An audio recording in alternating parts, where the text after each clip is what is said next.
Let me show you why it's so easy to hit in baseball. Today's algorithms are showing one key play that is damn near guaranteed to hit. The Yankees just won their 5th game in a row after defeating the Chicago White Sox 4-2 yesterday. Look, bro, I'm a Chicago White Sox fan because I grew up in Chicago and I grew up loving the White Sox. But in sports betting, the sure way to lose is to bet your favorite team. Aaron Judge had a slow start to the year, but in the last 15 games, he's been crushing it. He's leading the league in a batting average of .465.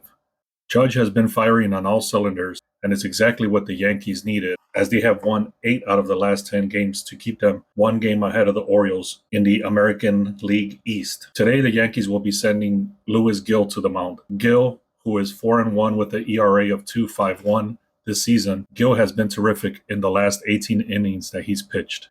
He has only given up 1 earned run, striking out 13, and giving up only 6 hits. The Chicago White Sox will be sending Brad Keller to the mound. Keller, who is 0 for 1 this season, Keller is not known to go deep into the game. The White Sox will be digging into their bullpen early. Now, when they go into the bullpen, it's one of the worst bullpens in baseball. Yankees should come out swinging, and Gil shouldn't have a problem with the team that's been struggling all year. Before I give you the play of the day, make sure you follow for more. We post plays like this every single day. Play of the day is the Yankees, -1.5, with the odds of -132.